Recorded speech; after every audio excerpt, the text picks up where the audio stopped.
안녕하십니까? 오늘의 와플터치 본문은 사도행전 26장입니다. 오늘 본문은 어제에 이어서 사도 바울이 베스도 총독 앞에서 변명하는 장면입니다.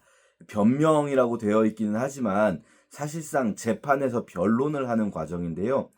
베스도 총독 같은 경우는 벨릭스 이후에 새로 부임한 총독으로서 자기가 이곳에 와서 이제 그동안 산적했던 일들 중에 진행되지 않는 일들을 쭉 보다 보니까 웬 로마 시민권자 하나가 감옥에 있는데 재판이 제대로 이루어지지 않고 있다라는 걸 본 거죠. 그리고 이걸 좀 빨리 처리해야겠다라고 생각하던 차에 바울이 자기가 로마에 가서 재판을 받겠다라고 신청을 한 거예요.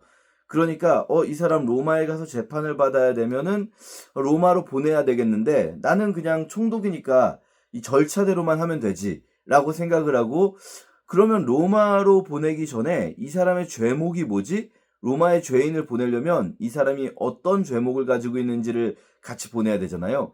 그래서 바울 이야기를 좀 들어봐야겠다 생각하고 있던 차에 그때 마침 베스도는 로마가 보낸 총독 로마 사람이겠고요. 그리고 이스라엘에는요, 로마 총독과 함께 이스라엘 땅에 왕이 있습니다. 로마가 임명한 이스라엘의 왕인 거죠. 그게 바로 헤롯 아그리파 2세, 오늘 성경에 아그리파라고 나오는 사람입니다. 헤롯 가문의 이제 후계자이죠. 헤롯 아그리파 2세가 총독이 새로 왔으니까 이 총독과 이스라엘 왕 사이는 대등한 지위거든요. 이스라엘 땅 안에서 둘 다 로마가 임명한 이 땅의 지배자들입니다. 그러니까 이 헤롯 아그리파 2세가 베스도를 예방하러 왔던 거죠.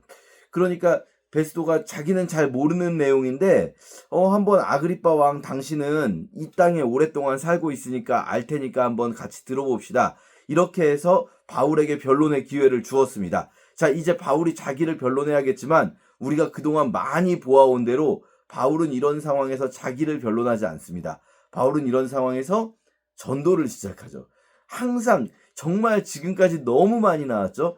다마스커스로 가는 길에서 있었던 사건에 대한 간증으로 이 바울이 시작을 합니다. 그러면서 바울이 쭉 상황을 이야기하는 거예요. 나는 원래 바리새파였고 내가 바리새파였다는 거는 증명해 줄 사람도 많고, 그래서 내가 공문까지 받아가지고 다마스커스로 가는 길에 예수님을 만나게 되었습니다.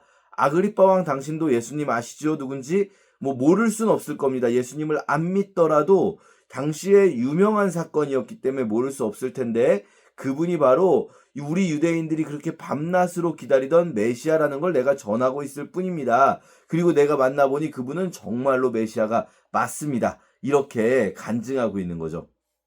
자, 이 오늘 본문에서 우리가 몇 가지 좀 묵상할 것들을 생각해 볼 때요. 첫 번째는 이 바울의 자세 여러 번 나왔지만 바울은 사실 지금 무죄라는 판정을 받을 수도 있는 상황이었어요. 바울이 만약에 자기 변론을 했다면 뒤에 가서 베스도가 말합니다. 이 사람 죄 없네. 보니까 자기들 종교의 일인데 이 종교의 일은 로마법에서는 금하고 있지 않거든요. 그거는 종교인들끼리 니네가 알아서 해결할 문제지 법적인 문제가 아니다라고 로마법에서는 정해놓고 있기 때문에 이 사람은 죄가 없는 게 확실하다라고 생각을 해요. 그러니까 바울이 만약에 여기서 적극적으로 자신을 변호하고, 그리고 내가 만약에 무죄가 난다면 나는 굳이 로마 가서 재판 안 받아도 됩니다, 이렇게 했다면 무죄가 나올 수도 있는 상황이었던 거죠. 하지만 바울은 자기 자신을 변호할 생각이 없습니다. 바울이 하고 싶은 거는 자기가 어느 위치에 있든지 예수님을 전하고 싶은 것뿐인 거죠. 정말 이토록 내 인생을 걸고 하고자 하는 일이 우리에게는 있는가? 내가 이토록 내 인생을 걸고 하고자 하는 일이 나에게는 그것이 하나님의 일인가? 라는 생각을 좀 해볼 필요가 있습니다.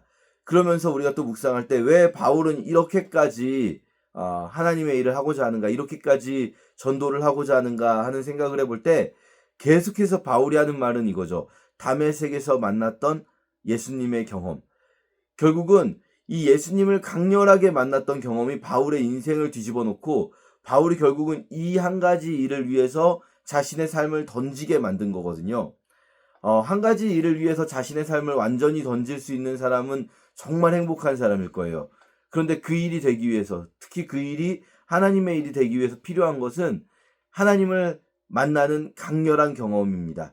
우리가 막 억지로 내가 하나님을 위해서 막 어떤 삶을 살아야겠다, 막 내가 바울처럼 살아야지 한다고 해서 되는 일이 아닐 거예요. 내가 막 의지를 다지고 결단한다고 해서 되는 일이 아닐 겁니다. 정말 나에게는 그렇게 강렬하게 하나님을 경험한 일이 있는가? 만약에 그게 부족하다면 우리가 기도해야 될 것은, 뭐 대부분의 우리들은 바울과 같은 경험을 하지 못했습니다만, 꼭 바울처럼 직접적인 경험이 아닐지라도 대부분의 우리들이 바울처럼 자신의 삶을 던지지 못하는 이유는 우리에게 하나님을 만난 강렬한 경험이 없기 때문일 수도 있는 것 같습니다. 그렇다면 우리가 오늘은 이렇게 기도해 보면 좋을 것 같습니다. 하나님을 만나게 해주세요. 이게 어떤 의미인지는 우리는 잘 모릅니다. 실제로 사람마다 다 다를지도 몰라요. 어떤 사람은 바울처럼 직접적인 이 초자연적 경험을 할지도 모르겠고, 어떤 사람은 어떤 내면의 경험을 할지도 모르겠고요. 또 어떤 사람은 말씀 속에서 하나님을 경험할지도 모르겠습니다.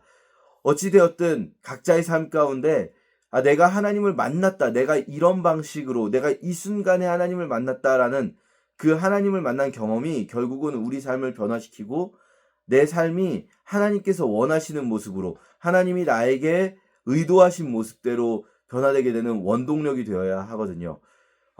우리는 이 사실을 종종 잊고 하나님을 만나는 경험은 이만하면 충분한 것 같고, 나는 이렇게 살아가야지, 내가 생각하고 계획한 대로 살아가야지, 혹은 내가 결단한 대로 신앙적으로 살아봐야지, 이런 생각을 할 때도 많이 있는 것 같습니다. 오늘 하루 정말 하나님을 만나는 경험을 나에게 주세요. 바울처럼, 또 바울과 같은 방식이 아닐지라도 하나님 나에게 예비하신 방식대로 하나님을 만나는 경험이 내 삶에 있었으면 좋겠습니다. 그래서 내 삶이 정말 하나님께서 원하시는 모습으로 변화될 수 있기를 바랍니다라고 기도해보는 오늘 하루가 되면 어떨까요? 여러분 모두가 그렇게 기도하시고 하나님을 만나시기를 축복합니다. 감사합니다.